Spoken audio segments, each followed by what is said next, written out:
thought that we'd go this far. Don't stop now. Reaching for a distant star. Don't stop now. Isn't it strange how we're safe and home? So that I counting days until the second go.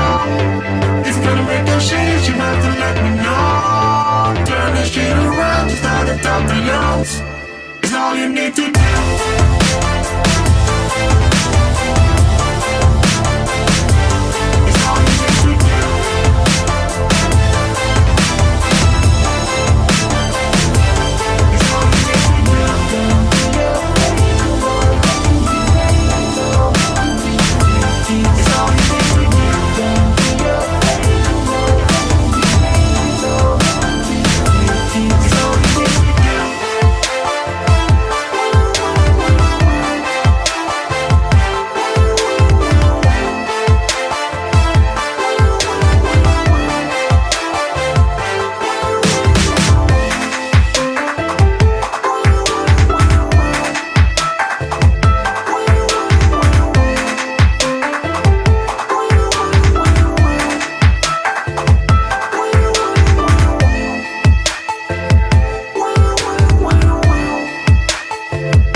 Don't stop now. Reaching for a distant star. Don't stop now. Isn't it strange how we're safe and home? So that I counting days until the second go. If you're gonna make a change, you have to let me know. Turn the shit around, start to top the lows. It's all you need to do.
far.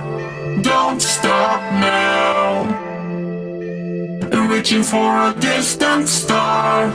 Don't stop now. Isn't it strange how we're safe and home? So that I count and disappear a second go. If you're gonna make those changes, you have to let me know. Turn this shit around to start at the youngs. It's all you need to do.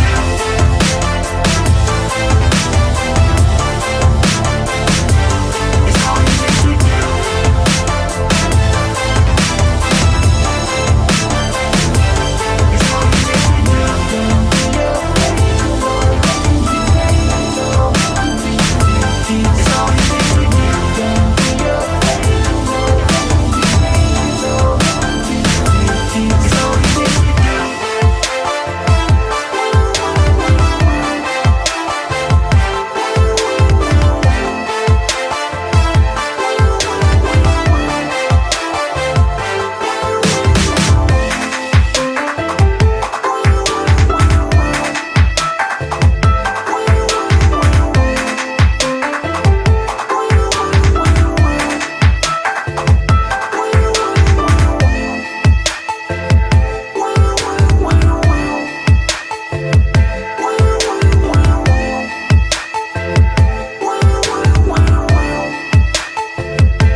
What's going on, people? We are Tottenham TV, back here for another Good Morning Tottenham, and the matches are coming thick and fast at the moment. Tomorrow, the Tottenham team travel up to Turf Moor for the Carabao Cup 4th round, and if you cast your mind back to the 3rd round, we did play Wolves away in a very good game of football, to be honest. It went all the way to penalties, and Spurs obviously winning on penalties, and that is why we are playing Burnley tomorrow night in the Carabao Cup. I mean, Sim, winless Burnley. Burnley. But what sort of lineup? What sort of lineup are you expecting? No, I'm expecting similar to Wolves. I'm not a bit of mix and match, more like halfway between the Conference League actually and the Premier League. expecting Kane started that one. I'm actually feeling Son might be the one to start this one and go Son up front. I think it'll be a bit of mix and match. I think the likes of Tanganga probably start. I still think Reguilon starts. I think one of Romero or Dyer will probably start alongside Sanchez or Rodon. Galini probably obviously gets his regains his spot. I think we can't go into this game thinking with Burnley going to be a rollover, because I can see them playing a fairly strong team as well, although they are winless. So can you see maybe a front three of Bergwijn, Son and Gil or something like that? Well, Gil because Gil started in the last round, didn't he? And he had a good game. So I would like to see what he can do. I feel like against Burnley, though, he might get roughed up a bit. That's what could be a good learning curve for him. It could be. It could be. I think Bergwijn will probably get a start alongside Son. Yeah, probably Son and Gil. Or could be Bergwijn, Son and Kane even. But I'd like to see Gil maybe get a start. In the midfield, probably Lo Celso gets a start alongside probably maybe Skip and Højbjerg, probably maybe even both of them. I don't know if he's going to trust Winks in this game. I wouldn't. I think we need to play a fairly strong team if we're going to get past Burnley. I know Burnley are winless, but they need some sort of positivity to get their season going. And they'll look at this as an opportunity, no doubt about it. But do you think Burnley go into this game and rest a lot of players as well? I think the fact they're winless probably means they probably will rest some players, because I'd like to see what they need the points. Lineup they played in their last. They need the points against. Sorry, see what kind of lineup they played in their last Carabao Cup game. Carabao Probably, Cup I think they played a Leicester team, didn't they? Against. Did they? Yeah. They played a. Pretty sure they played a Championship team or a League One team or something. Let's have a look. Who did they play? Can't remember. Rochdale. Yeah, was it Rochdale? No, so you can't. Oh no, they played Newcastle. They play Newcastle. Yeah. What was their lineup? They had Hennessy in goal, Bardsley, Collins, me, Peters, McNeil, Cork, Brownhill, Lennon, and Wood and Rodriguez. A bit of a mix and match then. Yeah. So I mean, if Half. they repeat that, I mean, surely we should be getting the points. But having said No that, points. you know, Just going through to the next round. yeah, but you know, having said that, you know, if we play a similar team like we played in the Conference League, we'll probably get beat, won't we? I don't think we can play Scarlet in this game. That's for sure. Yeah. I think people underestimate how important having a focal point up front is, because you need someone who can have to get the ball, make it stick, and also run beyond the opposition and hurt them. And Scarlet, unfortunately, can't do either of them. And then all of a sudden, if you're not playing with a striker who can hurt the opposition, it's so easy for them to just put pressure on you and to sustain it, because you have nothing, that you have no outball and you have nothing going forward. Whenever you get the ball forward, it breaks down. So I think not having Scarlett and having one of Kane and Son will be a big bonus for us. And it should be enough. I think hopefully Lo Celso puts in a performance that shows that he wants to be in the first 11. Like I think we can play a mix and match and still win this game for sure. Burnley has done no pushovers. There's going to be a big physical battle, but as long as we don't concede from set pieces and don't give away too many opportunities like that, we should be okay, I think, because I think the quality, as long as we've got one of Kane or Son up front, the quality should shine through. How important is this competition to you? It's pretty important considering we need a trophy. I think the League Cup. You know, City have won it the past 4 or 5 years, haven't they? So it's clearly a competition that I wouldn't say take seriously, but it's hard to win because Man City always win it every single season. League Cup's the last trophy we won, so I think it's an opportunity to go for another trophy. So League Cup would be just above the Conference League, probably in importance for me. It's interesting you say that because, you know, what you get from winning the Carabao Cup is just a place in the Conference League now. You don't even get a spot in the Europa League anymore. Yeah. You know, winning the Conference League, you get a spot in the Europa League at least. So how come you want to win the Conference League less than the League Cup? Because I believe that the League Cup is you have to probably beat hard teams to get through. I think it's probably more impressive to win the League Cup than the Conference League, in all honesty. And in terms of the Conference League, it's just like, imagine they made another domestic cup and they made a third domestic cup. And like they put even less, and they put even like they said only the top 10 and or something are not in it, and you can win that. It's like, what's the point of this competition? Yeah, you know what I mean. Now it'll just be like, that's how I feel about the Conference League. It's like they've taken the Champions League teams out, they've taken the Europa League teams out, and there's like everyone left after that. It's like, what is this competition? What have they made? I don't understand the point of it. And it's like they can't just create competitions and expect me to care about it. Like League Cup's been there for years. yeah. You know what I mean? They just like So it's creating just history a and third tradition why you want to win the League Cup more, pretty much. Maybe, yeah. I think that's probably more of it as well. I think this Conference League isn't going to last. That's also my thing. I think this Conference League isn't. I think in 5 years' time, this Conference League might not be here. Yeah, it's true. But at the end of the day, when you're looking at the shape of our season and you're looking at what we can achieve this season, it's likely that we won't finish in the Europa League spots in the league this season. So our only chance of it is winning the Conference League. No, we're still sixth. Even yeah, there's only 8 games gone. Yeah, I know, it's but tight till I wouldn't bottom say it's table. unlikely. I don't think it's unlikely. I know we're still. I know we're not playing that well, but like it's very open. It's very open. I wouldn't Yeah, say of it's course it is. unlikely. I think we can do it. Like I think I don't obviously top 4's out of the question, but like top 6 we can do. I don't see why we can't do that. I mean, obviously I see why we can't, but I think that. I think when we're coming up again, I think we could, with given time, we could be above like whoever's there at the moment. I think we could be top 6. I think we could be even challenging, and I just think League Cup hurts your season a lot less than Conference League. For me, like Conference League just drains you, and playing so many games Thursday night. And for what end? But League Cup, at least there's a bit of prestige, a bit of I think League Cup actually, it's a weird one. League Cup, I think, has gained in importance that it used to. You reckon? Yeah, I think so. Than it used to. If you like, Prize has gone down, but the importance has gained. Yeah, in a weird way. Not recently, but like in the past few 5, 6, 7 years, it's probably gained a bit more importance because people think of it more as a trophy that you can win rather than before. Like everyone, Do you reckon Pep has made it cool again? yeah, kind of in a way. The fact they've just absolutely dominated it, it's made it an achievement to win it again. I feel like that. I think the League Cup would be a good trophy to win. Conference League, look, obviously I'd like to win it, but I'm just not bothered about it. The way I look at both competitions, I just look at the Conference League being the League Cup of Europe. That's just the way I look at it. What's the Europa League then? Yeah, what is the Europa League? I don't know.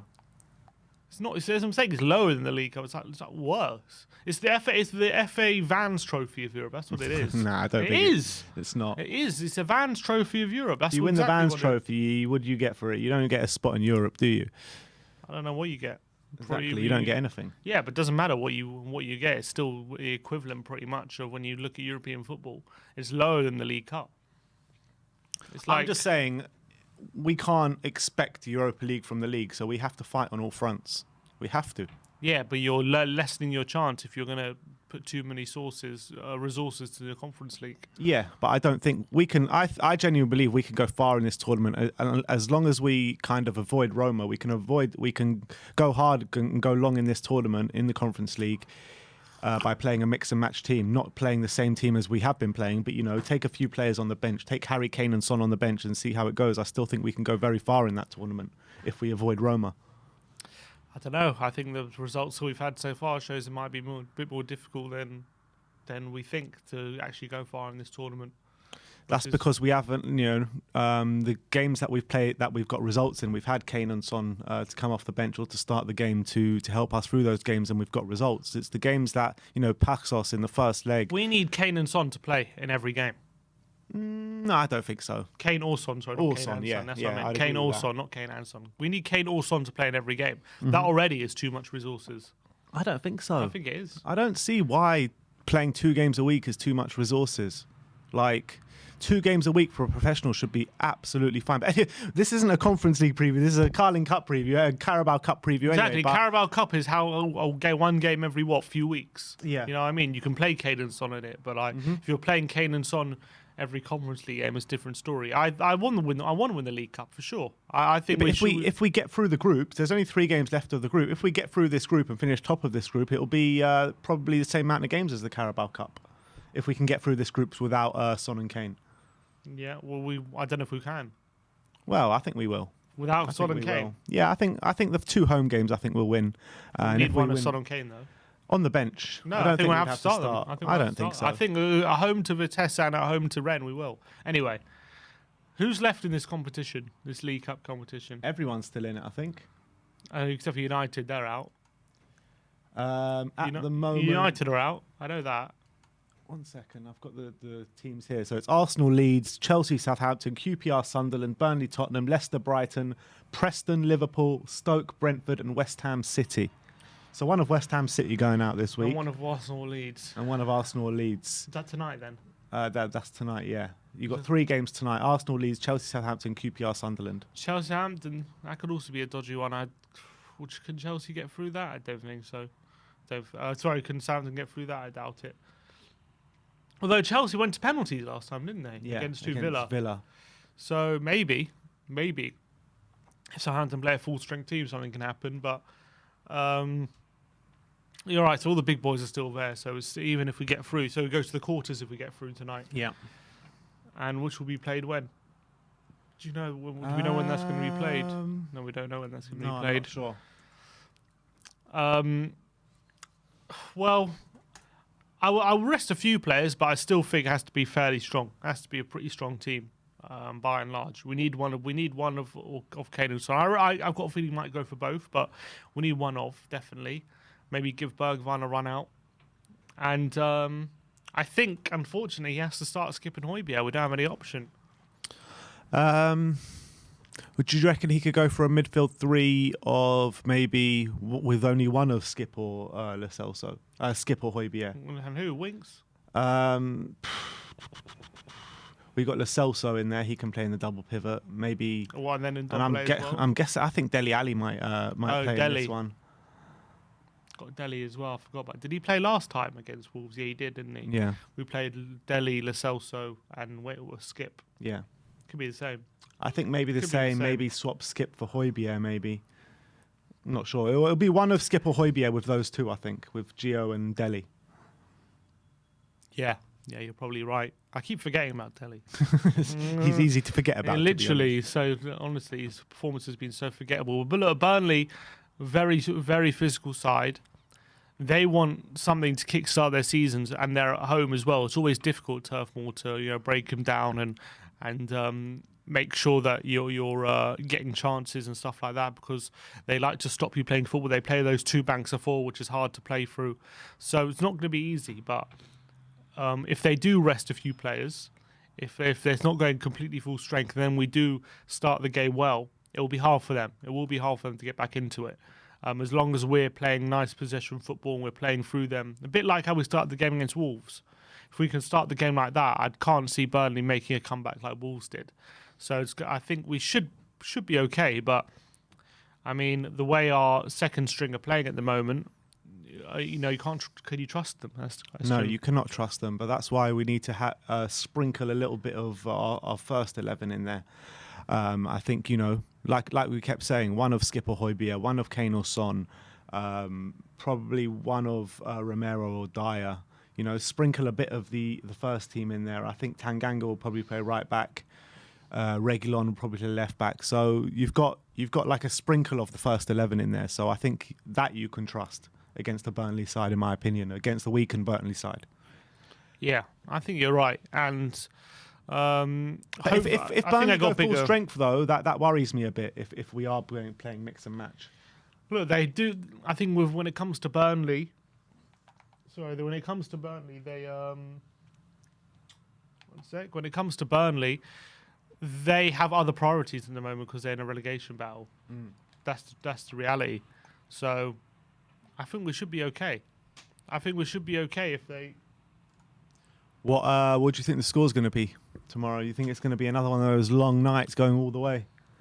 Because again, we've got to remember, a draw goes straight to penalties, doesn't it? Penalties. I reckon we'll win it before penalties. Do we have a good record at Turf Moor recently? Last year we won. The year before that, 1920. Last year we definitely won. We won 1-0, then we drew 1-1, lost 2-1, then won 3-0, won 2-0. That's since 2017. So out of our last 3 games, we've only won 1 there.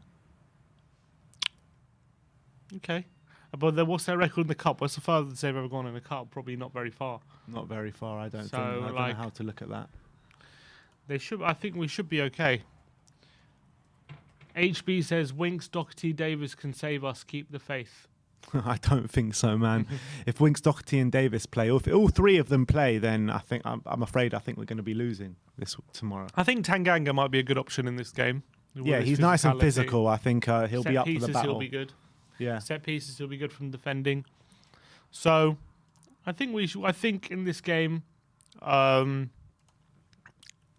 confident we can get through. I think Burnley probably concentrating on getting points in the Premier League and not they probably don't need the distraction of a League Cup run right now, because we've seen it before where teams, I remember, who was it? Birmingham won the League Cup and then got relegated. You know what I mean? Like these cups, when you're down at the bottom looking for wins, can be too much of a distraction. So I can definitely see them resting players like Cornet, McNeil. I think they won't play tomorrow. Well, I'm just looking at their history in the League Cup. They haven't got past the 4th round since the 13-14 season, when they got to the last 16. And since then, they've only been to the 4th round once, and that was last season when they lost to Man City. So literally, they've been knocked out in the 1st, 2nd, or 3rd round every year since. Well, there you go. In the FA Cup, they don't get past the 5th round. They got knocked out in the 5th round last year to Bournemouth, and before that, 5th round in 16-17 to Lincoln, and before that, 4th round to Arsenal in 15-16. And apart from that, it's all 3rd round. They've been knocked out 3rd, 4th round. So they're not historically or recent history doesn't show they're a cup side. They usually do kind of rest their players. And so it bodes well. It does bode well for us tomorrow, but you know who's always round the corner. You know who's always round the corner. Dr. Tottenham is always round the corner. And we need to get a good feeling in this squad. And we need to go on a long, extended run of games now. We really do. And when you look at the games past Burnley, we've got Man United. And after that, we've got a long run of winnable games. Yeah, winnable. But people will probably see us as winnable at the moment. Yeah, of course. But the teams that we're playing against, I don't think would see us as winnable. Maybe a couple of them, but not really. I think they would. I mean, no, maybe not like Watford or Norwich or anyone like that, but after Man United, Everton are Goodison. They'll definitely see that as Everton away, fine. But Leeds at home, we should be winning that. Burnley away in the league, we should be winning that. Brentford at home is a very hard game, but still, I think we should be winning that. Norwich at home, we should be winning that. Brighton away, obviously a very tough game, but on paper we should be winning that. So I wouldn't say we're favourites for Brighton away at the moment. We're not favourites, but on paper we should be winning it. Yeah, but the way they play is just... Yeah, they're on bad form at the moment, Brighton. Now, but that's like 10 games time, whatever it is. 5 games time. 5 games time. But that's a good run of games, though, is what I'm saying, on paper. Yeah, maybe it's a chance to build ahead of steam. It is a chance to build ahead of steam. Then after that, we've already, after United, then we would have played United, Chelsea. I haven't played Liverpool, have we? No, we got Liverpool after that run of games I just told you about. We got Leicester and Liverpool double header. There you go. That's going to be difficult. So if we're in a good run of form going into that game, we'll see how we're doing. But at the moment, it's just still Jekyll and Hyde. You don't know what you're going to get at the moment. Mm-hmm. Like it's either a pretty decent performance or a really average, ponderous performance. But at the moment, you know, I'm seeing obviously. I'm reading a lot of criticism Nuno's coming in for after the West Ham game, saying he doesn't have a plan. I don't see Spurs having a way of playing, and all that kind of stuff. Like, did you see that yesterday on Sunday? Like, no plan, no way of playing, or is it just people don't like the plan? Is that what they're saying? Because I think people are confusing two things. People are confusing him having no plan and them not liking the plan he has. I think it's not that there's no plan, but there's a bit of a lack of plan, if you know what I mean. That's a note. What was that? No, I mean there's. So you don't like the plan? There is a plan, but it's not like a great plan. Let's be honest. I mean, the plan from building from the back. There is no plan from building from the back because there's just nothing there. We're not building from the back at all. The only plan we've got is to hit them on the transition, hit them high up the pitch, and win the ball back and try and attack them. And that's not a real plan, to be honest. I mean, we need to start playing some proper football, building from the back. We've got the players to do it, and I don't understand why we're not doing it. Right, but so you're saying you don't like Nuno's plan, basically, but he does have a plan. He does have a way of playing, and he does have like for example against West Ham, like as much as we were terrible on the ball for large parts when West Ham were very settled, but also West Ham struggled to create chances against us. They struggled to actually hurt us really, apart from the set pieces they had. And we were the ones, when we had opportunities, we could open them up a bit more easier than they could open us up. And I know it was in the transition, but that is what I'm seeing as his plan in that game specifically anyway. So like I'm seeing the plan against West Ham is to catch them on the transitions. When they have an unsettled defence, go for it. But in open play, when both teams are settled, we're looking solid, and we know we can't hurt them either, which is bad. But they're not catching us on the transition, which is a positive thing. Mm-hmm. So I am seeing a plan from Nuno. Well, I know it didn't work fully against West Ham, especially when they got a settled defence, but just because we're not liking his plan doesn't mean he doesn't have a plan. I take your point. There definitely is a plan, and that's the plan. But there's no plan B. There's no plan B whatsoever. If things aren't going right, he doesn't have any way to change it.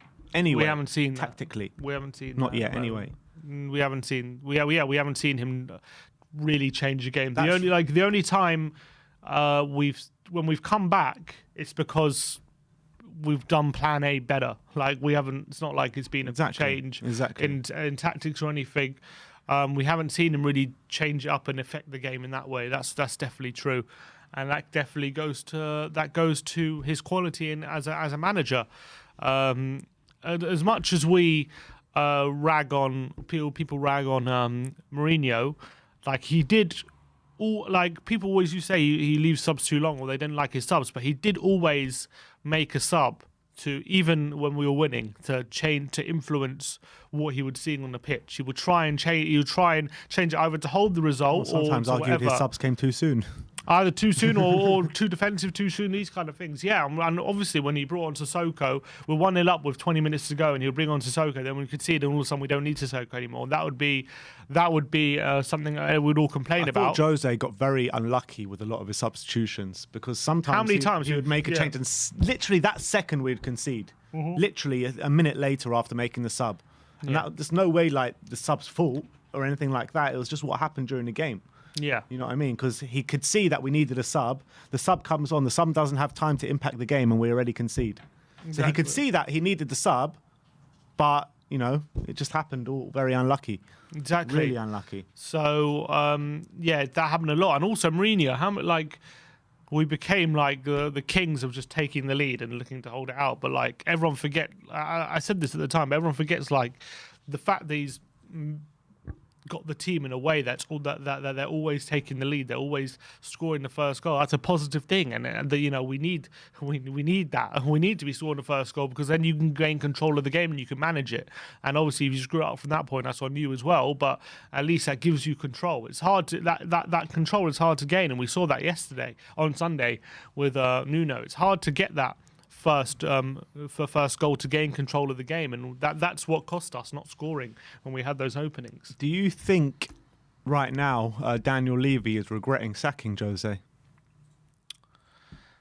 I wouldn't say right now he is because it's too early to say, and I think a lot of the relationships they said, didn't they? They said there was eroded under Mourinho, like the defensive relationships and stuff like that, which I personally, if Mourinho really believed he could stay on and be a success at this club, I would have changed a few of the defenders in the summer and got him and really backed him.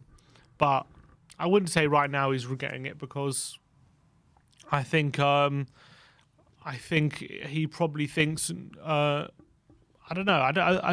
Do I think he's regretting it right now? I mean, I personally would probably still have Mourinho in charge of Nuno. Me as well. Because I just think he's a better manager. As much as he can do, he can turn sour and toxic, whatever you want to throw at him. He's just a better manager than Nuno. That's just a fact. Nuno's just an average manager. As much as I'm not saying he's bad or anything, he's just not top class as Mourinho can be. So I would, but in terms of Levy, I just think Mourinho's probably costing him a lot of money. Maybe he felt like that he was playing into the narratives that Mourinho turns toxic and all that kind of stuff, and that was happening at Tottenham. So he thought better just get rid. So I think at the moment he wouldn't be. I think maybe in January we'll see really if he is. I think at the moment he probably wants to see how things go before he starts thinking he's regretting it. Got a super chat here from Bob Spur TV. Big up, Bob. And he says, Carabao Cup or Conference League, lads? Legends. We just had a little discussion on it, but I think Simeon is clearly Carabao Cup. And I think I would go for Conference League, to be fair. I think I'd prefer the Conference League over the Carabao Cup. Just the only reason is the prizes at the end of it. That's literally the only reason I'd go for the Conference League over the Carabao Cup. Fair enough. Fair enough. The only reason main reason I'll go for Carabao Cup is just that you don't. It's like you don't get laughed at for winning it. Not that. It's just that. You know, Carabao Cup is like 5 games is it to win? Including the semi-final. It's like you got 5 games to win the whole competition. Not this whole long thing like where you're playing third-rate European teams. It's just a nicer competition. You don't need to expend a lot of energy. Yeah. Obviously, if you're like telling me, I don't know. It depends on the context, but like.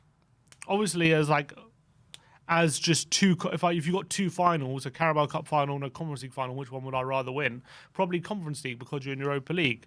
But if you're telling me at the start of the season, either go to the final of the Carabao Cup and win it, or go to the final of the Conference League and win it, I'll probably go to the final of the Carabao because I wouldn't want to do that whole long slog of the Conference League. I wouldn't bother with it. What if I honestly. told you it doesn't affect your Premier League season? Then yeah, I'll probably go for Conference League because just naturally you got a better prize. So yeah, I'll go for Conference League. But yeah, at the beginning of the season, if you're asking me, you know, which competition you have to go all the way to win, which one would you rather win? I'll just pick Carabao. Don't like the glamour of Tirana, Albania? I'm not bothered about that. All that run, then you're playing all these third-rate. It's just nonsense. It's a nonsense competition. It really is a nonsense competition. I can't stand it. I can't stand the fact that UEFA have created it. Honestly, it's just rubbish. It is rubbish. I completely agree with you. But now it's here, just annoying. And now you've got a prize of getting into the Europa League, and we're no guaranteed Europa League through the league. So I think we have to go for it.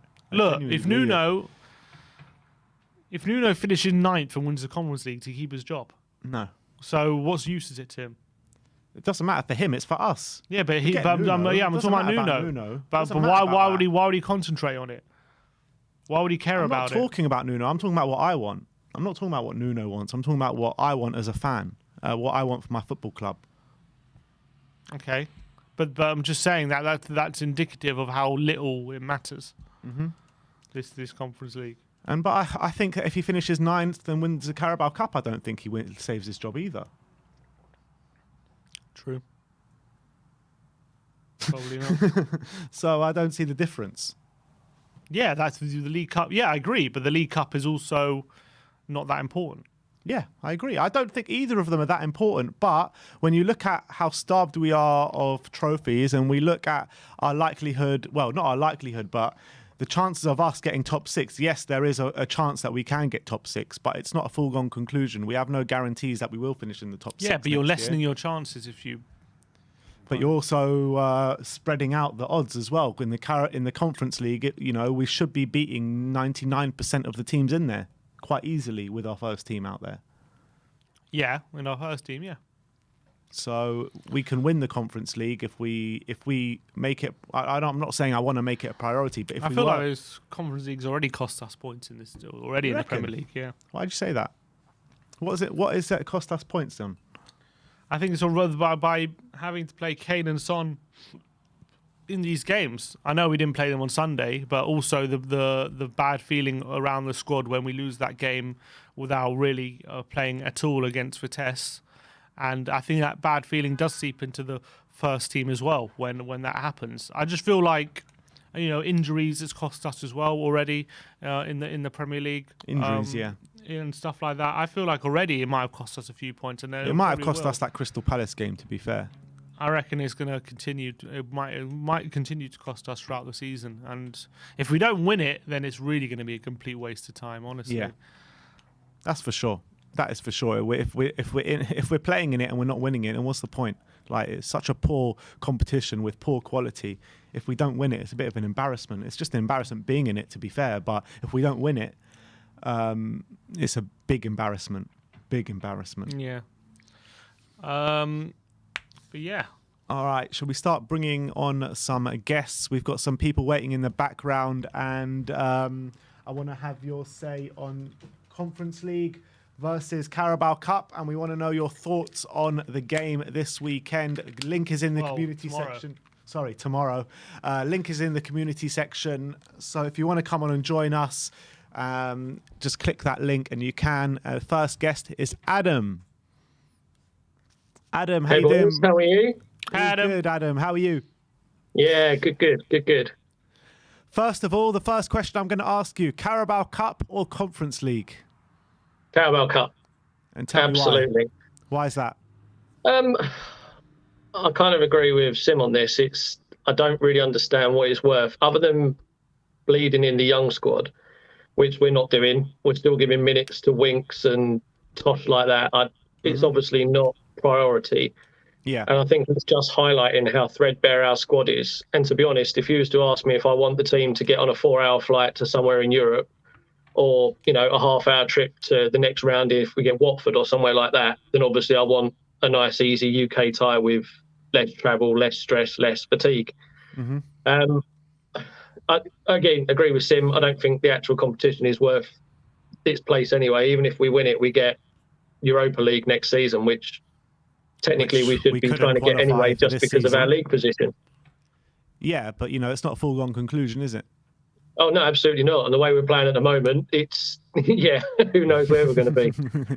Yeah, very true. So fair enough, you've gone for the Carabao Cup, but in terms of the game tomorrow night at Turf Moor, what sort of lineup are you expecting, or what sort of lineup do you want to see? First of all, I'd like to actually see Galini make a save.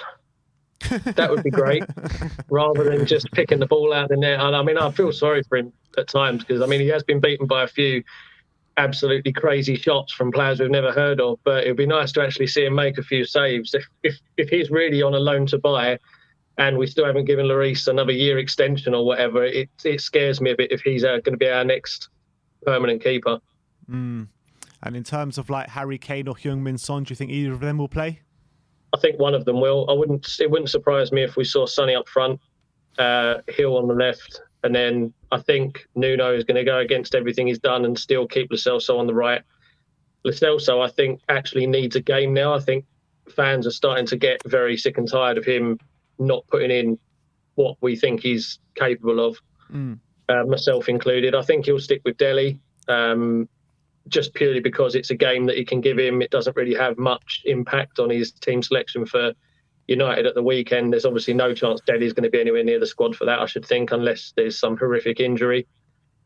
I'm hoping he still keeps Winks out. I think now Winks has had his little moan on the radio. I think he's probably dug himself a little grave there for him to lie in until January. And then I think he might give Davis a game. If he plays maybe three at the back, if he goes for three at the back, he might put Davies in the left centre back. But other than that, I think it's going to be, like you said, a bit of a mishmash of first team and supporting team members. Do you reckon this could be a good opportunity for Nuno to try three at the back? I don't think he's really got much to lose, as much as obviously we'd want him to win a trophy and get through to the next round.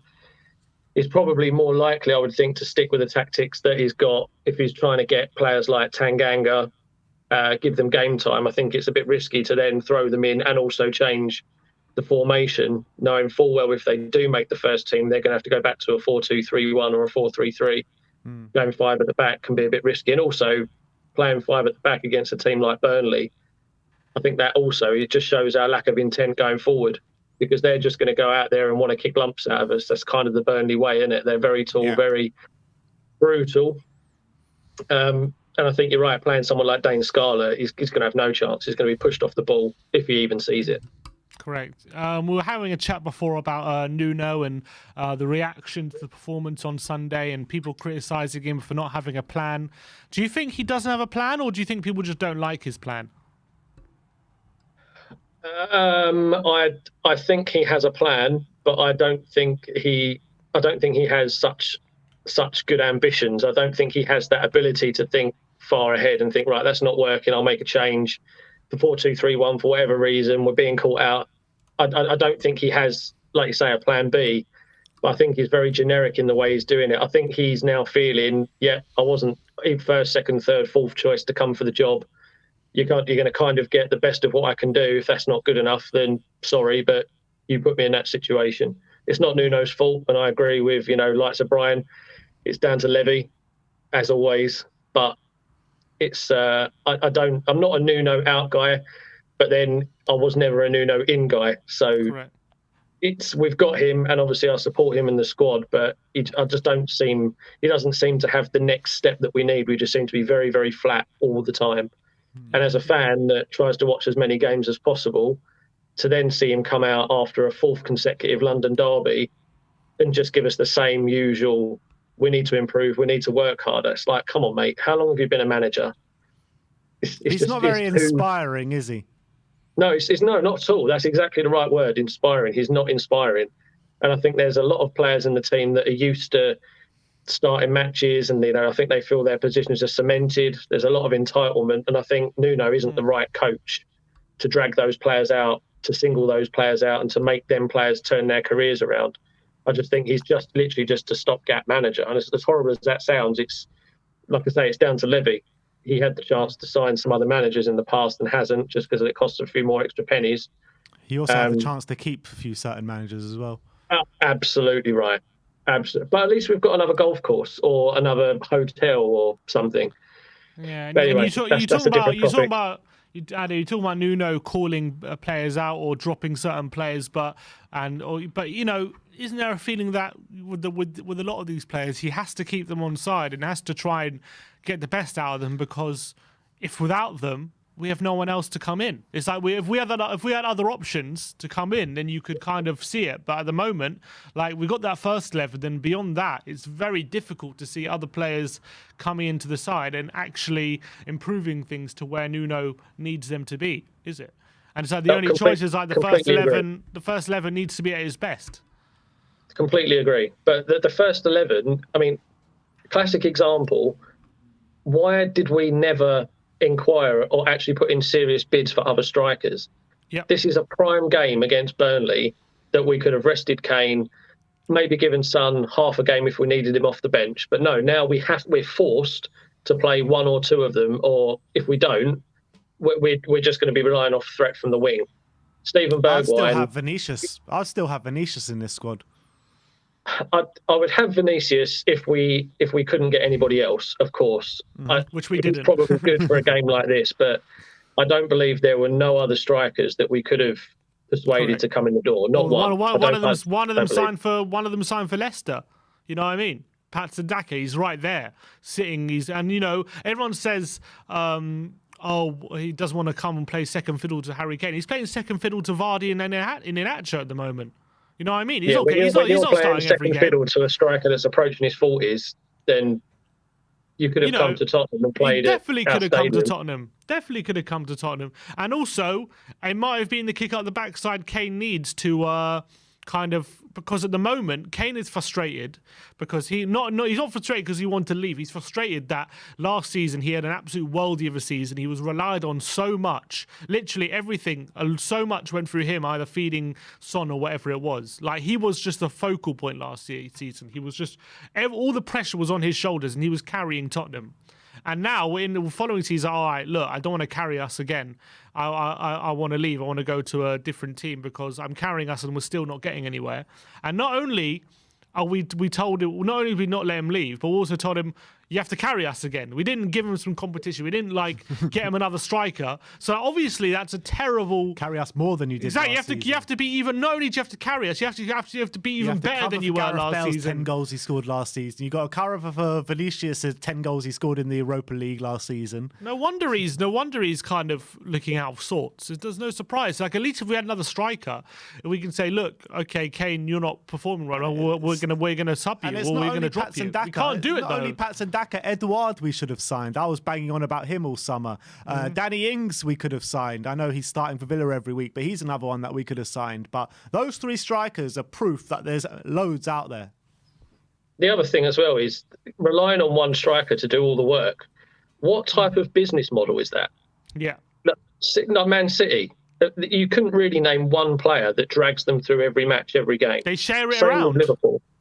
Same with even United. They brought back Cristiano Ronaldo, and obviously he's had to do a lot. But at least they do have other threats. Chelsea, for example. Yeah. You can't just go with, right, we've got one plan and that's it. What about if he gets injured? Oh, we haven't thought of that. Oh, it doesn't matter. We've got Sonny. So, yeah, but Sonny's not an out-and-out striker. Chelsea had Lukaku and Werner out injured. They go and win 7-0. If we had Kane and Son out injured, we would struggle to get past Norwich. But even with Chelsea, situations like Chelsea, I don't believe that when they're looking at their tactics and their training, that they're just going, I'll give it to Romelu Lukaku and that's it. That's your route one. That's done. There's no other plan. Yeah. If they'll go, right, or if Romelu Lukaku and Werner go out injured, you've got Ziyech and you've got, any other, Mason Mount, any other amount of players. Mm-hmm. And the actual truth of it is that without Kane, if we drop Kane out and Son has to go elsewhere, the whole squad as a result is weaker. Because you have to start playing your B team players, and players like Stephen Bergwijn, they can't do it. I just don't think he's good enough. I would love him to come good because he's a young guy and I think he's got oodles of talent. But every time I see him, I just think you're done, mate. You've come to the club. It was a bit of a mistake. You could have gone somewhere else. Was it PSV we bought him from? Yeah. They must be laughing all the way to the bank. Well, they got He Madueke now. Yeah, they took he Madueke off becomes- us. wasn't I think Bergwijn, wasn't he the guy that we weren't actively looking for him, but he become available? Correct. Yeah, we That's were looking classic for a Tottenham. striker. We were looking for a striker, and we brought him in. So if PSV are willing to make him available, what does that say? Why aren't PSV clinging to him and wanting him to stay? I think it's different when you're in the Dutch league and an English team come calling, or there's interest from the Premier League. I think it's a bit different because Dutch clubs are historically selling clubs, aren't they? Oh, of course, yeah, they're kind of feeder clubs to the German and the English leagues and things like that. It's just, I don't know, I just get this feeling that we're just going to keep giving chances all season long to these B team players, and it's going to get to the summer again, and no one's going to want to touch them because they've been poor yet again.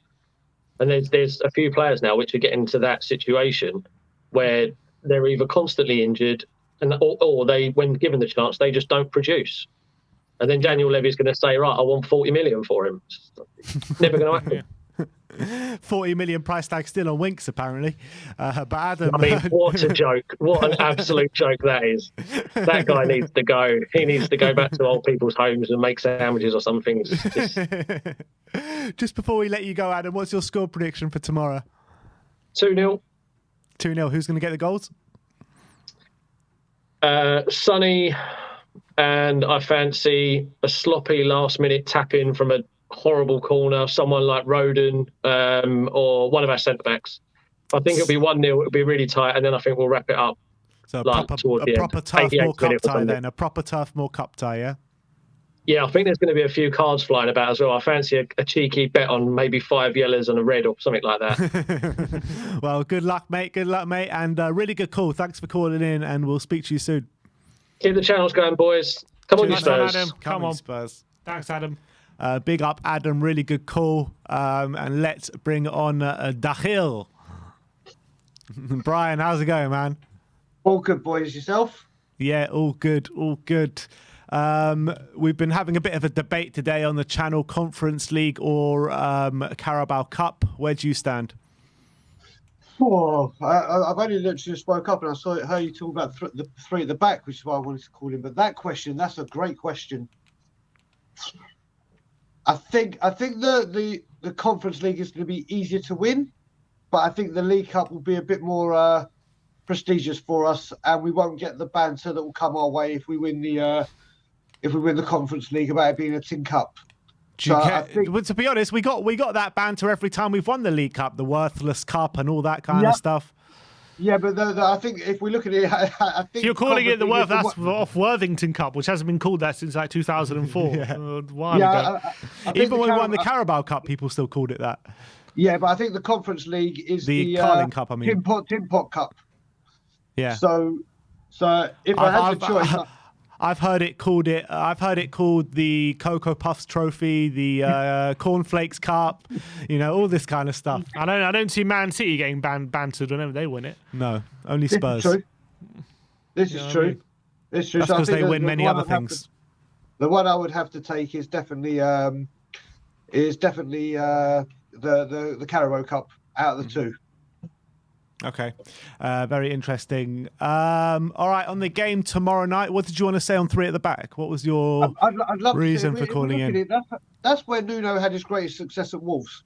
Yeah. When he played three at the back. So I don't see, if Nuno's under all this pressure, which we know he is, whether it's coming from us, the board, or not us, because I'm Nuno in, because there's no one to come and take him over. But if he's going to go out, and he's under this pressure from people that want him out and the board, then why not go out doing the football that you feel comfortable in and that you feel brought you your best success? So why not try it in a cup game? But the only thing I think the back three that I'd love to see is obviously Tanganga on the right of the three, Roden on the left, and then it's obviously Romero's got to be the one. But do you risk him in a game where he could pick up an injury before United? Mm. So I'd love to see it tried with, but I think you're risking Romero, and it could be like, obviously he could come through flying, and it could be a great formation change, and it could bring us on to better things. But then you always have the caveat that what if Romero gets injured? Yeah. But I'd love to see it. In terms of the lineup, how strong do you think we're going to be going tomorrow? This is the thing. What's he going to do?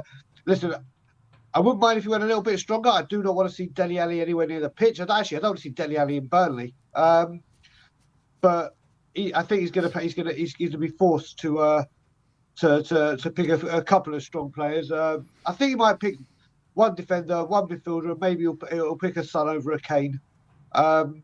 But it's just who will the midfielder be? And I think it'll be a Højbjerg or a Skip. Did you say Son and Kane, or one of Son and Kane? One of. Oh, okay. One Yeah, of. I'd agree with that.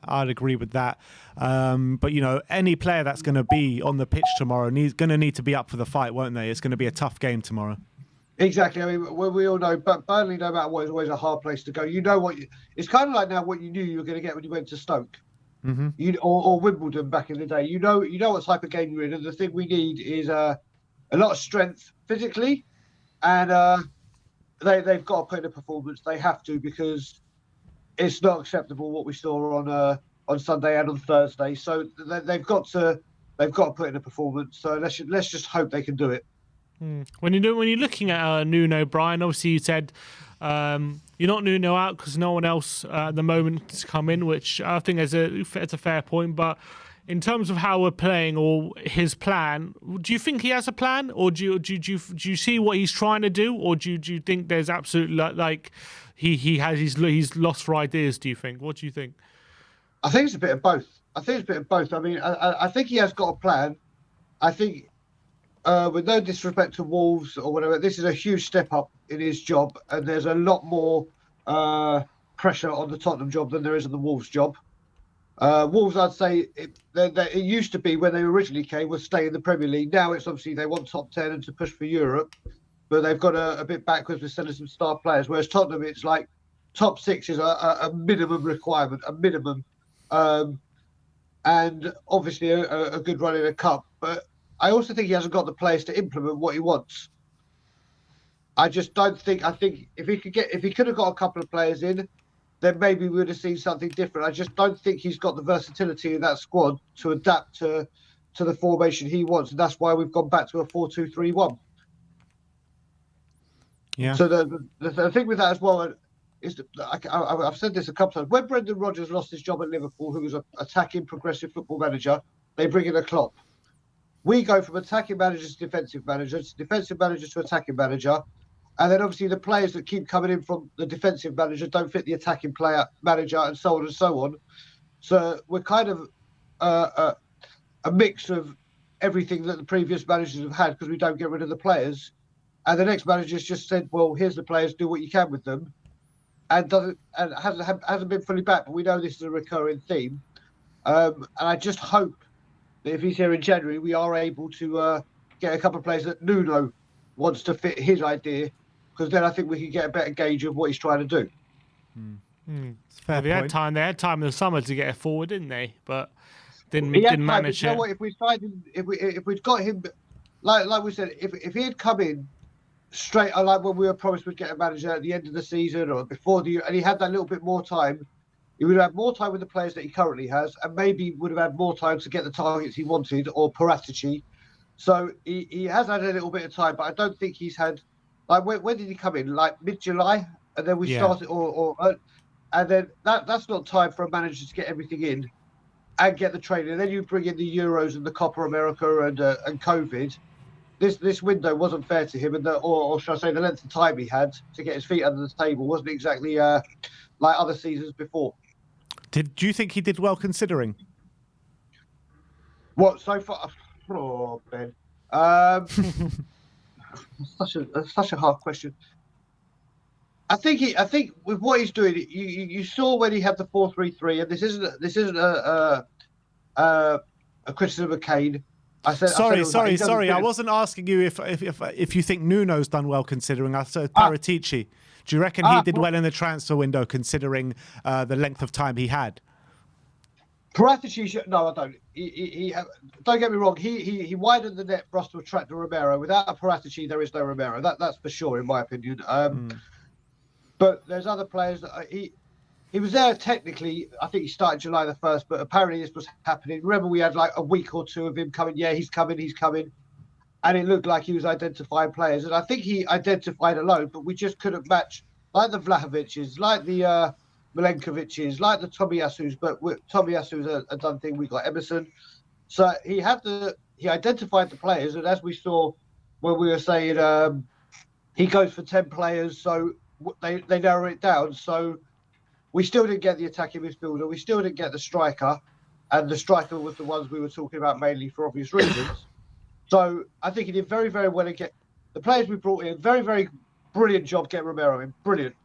I heard Adam talking just before about Galini. Now, I think Galini's still going to be. He's just come in. It's been a hard start. He hasn't performed well, but I still think there is a goalie there. I'm not saying Hugo Lloris level, but I'm happy he's here because if Hugo does go, at least there's a goalkeeper there. We're not stuck with Alfie Whiteman or something with no experience. There is a goalkeeper at least there. Is he any better than Gazaniga? Joe, at least Gazaniga had a run of games. Yeah. Gazaniga, because of Lloris's injuries, got a run of games. So you could judge him. And Gazaniga's shot stopping was phenomenal. His distribution was phenomenal. But I think his concentration sometimes let him down. But can you imagine if we didn't have a goalkeeper at backup and then Lloris went and we had no goalkeeper? Every team in the world that we're trying to buy a goalkeeper from would have been, well, you need this goalkeeper quite badly. You can even give us a few more million. And that would have caused issues. Brian Hill can be a star, but we haven't really seen the best of him yet. And he's too young to pin all our hopes on. And Emerson came last thing, and as you were saying yesterday, after two good performances, his performance yesterday was not the best. Sunday. So I don't think Paratici. I don't think it's not he didn't do well. He wasn't back, but it's just a big issue, isn't it? Yeah, I mean, what Gazaniga maybe was better at than Galini was karate. Yeah, yeah, we can definitely say that. I mean, one thing Gazaniga had distribution as close, I would say, to we've had since Paul Robinson. Yeah, his distribution was brilliant, wasn't it? Lacking. Our goalkeepers just haven't been able to deal with distribution and playing it from the back. So if we're going to do that, we need to establish a keeper that can. I mean, Galini, we saw it in the Europa League conference. Jesus, I wish it was the Europa League, the Conference League, where he kicked the ball early out for a throw-in because we're playing that from the back and he missed it. The distribution has been a big problem with the keepers. So yeah, Gazaniga was definitely better on that part. All right, Brian, just before we let you go, give us a score prediction before we get to see your lovely face in this seat tomorrow for the watch-along. Looking forward to it. I hope I'm looking forward to it. I'm going to go... I'm going to go with Adam. Let's say 2-0 Tottenham. I'll pray to God it's 2-0 Tottenham. Yeah. All right. And Bob Spur, did you read that? Go on, go for it. It's to you, Brian. It says, big up, Daigle. Agree with 3 at the back. But don't you think it's useless trying it tomorrow unless we play our first team? Love you, bro. See you soon. So he's got an absolute great point. But you've got to just try it. If we see it works, and let's say we keep a clean sheet and all 3 defenders play well, at least you know that you can do it. And then the 3, I think, if we do go 3 at the back, and I don't mean just for tomorrow, is the 3 I said. Roden left, Romero centre, and Tanganga on the right. And I think that could be something, at least you can build on it. If they can see it works, I'd rather we try it and fail at the Carabao than try it and completely fail against United or in the Premier League at any time. Yeah. All right, Brian. Absolute pleasure having you on as always. And as always, Levy out. Big up, Later. Brian. Speak to you soon, mate. Always great getting Brian Daigle on the channel, obviously. Is there anyone else waiting? No one else. Anything for you to cover? Anything more? Well, here's a stat for you. Go on, Statman Sim. Here's a stat for you. Only 2 teams have had less touches in the opposition penalty area than Tottenham this season. I'm going to go for Burnley being one of them. Nope. No? No. Burnley have had more touches in the opposition penalty area than Tottenham. Bloody hell. Norwich? Norwich and Southampton? No. Who? Watford. And they Norwich scored 5 and goals on the Watford. weekend. Exactly. Only 2 teams. And only what is it? Only Have Watford not scored more goals than us this season? Watford. I don't know. Have they? They scored 5. That's how many goals have we even scored We've this scored season? 9. We've scored 9. Yeah. So they must have scored 4 other I know goals. Newcastle have. They scored 3 in their first game of the season. Watford have scored 12. Yeah. Yeah. Only 3 teams have made the opposition have less touches in their penalty area. Only 3. Only 3. Only 3 teams. Go on. Who is it? Burnley, Watford, and Norwich. We're on to good things, people. We're on to good things. Nuno's at the wheel, people. Great. I mean, we can't keep opposition out of our penalty area. We can't get near their penalty area. Great. That's the thing. That's how it is at the moment for Tottenham. Yeah. Well, look, on that note, leaving you with a very good stat from Sim. But look, thank you everyone for joining us today. We'll be back today with predicted lineup, Nuno's press conference. And then tomorrow is obviously match day with the pre-match pump up with David Harris, watch along with us two and Brian Daigle and the post-match fan show. So look forward to seeing you all tomorrow. Like, subscribe and comment. And as always, come on you Spurs.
Never thought that we'd go this far.